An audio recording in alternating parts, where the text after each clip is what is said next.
আর এক্ষেত্রে চাকরি প্রার্থীদের সতর্ক আরো থাকতে হবে যে অনেক ক্ষেত্রে দেখা যায় কি জেনারেল ক্যাডারের মাঝে বা দুই তিনটা জেনারেল ক্যাডারের পরেই অনেক প্রার্থী প্রফেশনাল ক্যাডার চয়েস দিয়ে দেয়।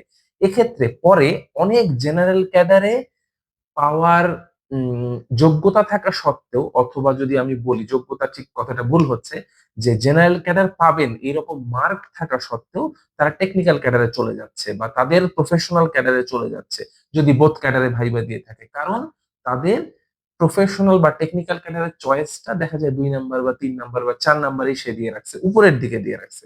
তো এক্ষেত্রে তার অপশন থাকে কি, প্রথম দুই একটা ক্যাডারে যদি সে আসে তার চয়েসের, তারপরে তার প্রফেশনালে ঢুকে যায়। তো এই ধরনের প্রার্থীদের ক্ষেত্রে রিপিট ক্যাডারটা বারবার হয়। তো এই জিনিসটা আশা করি নতুন যারা প্রার্থী, যারা ভাইবা দেবেন, যারা বিসিএস দেবেন অ্যাকচুয়ালি, তাদের এই বিষয়টাতে একটু সতর্ক থাকা জরুরি যে ক্যাডার চয়েসটা খুবই গুরুত্বপূর্ণ। এইটা ইনশাল্লাহ খুবই সতর্কতার সাথে দেয়া উচিত।